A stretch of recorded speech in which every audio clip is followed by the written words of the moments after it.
પ્રાયોજક છે cancer healer centre, a new beginning. બોર્ડની પરીક્ષાને અનુલક્ષી ST વિભાગે ખાસ તૈયારીઓ કરી.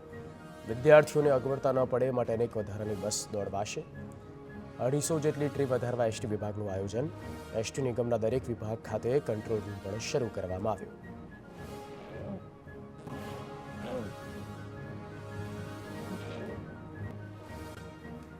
આવતા શૈક્ષણિક વર્ષથી પાઠ્યપુસ્તકમાં થશે ફેરફાર.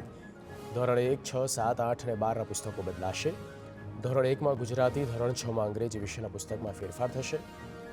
ધોરણ 8માં ગુજરાતી, ગણિત અને વિજ્ઞાન પુસ્તકો બદલાશે. ધોરણ 12માં અર્થશાસ્ત્રમાં નવા પ્રકરણો ઉમેરાશે.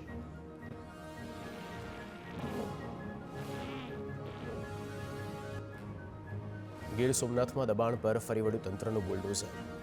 Prabhas Patan Somnath railway station national હાઈવેની આસપાસના વિસ્તારોમાં દબાણો હટાવવામાં આવ્યા.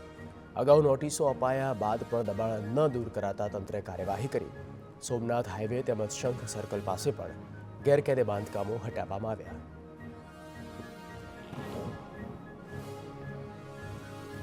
કરોડોના કથિત ફિશરીઝ કૌભાંડ મામલે દિલીપ સંઘાણીને રાહત.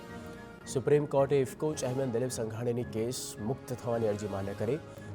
58 જળાશયના ફિશિંગ કોન્ટ્રાક્ટ ટેન્ડર પ્રક્રિયા વિના સહકારી જૂથોને આપવાનો હતો આરોપ. અગાઉ ગુજરાત હાઈકોર્ટે ફગાવી હતી અરજી.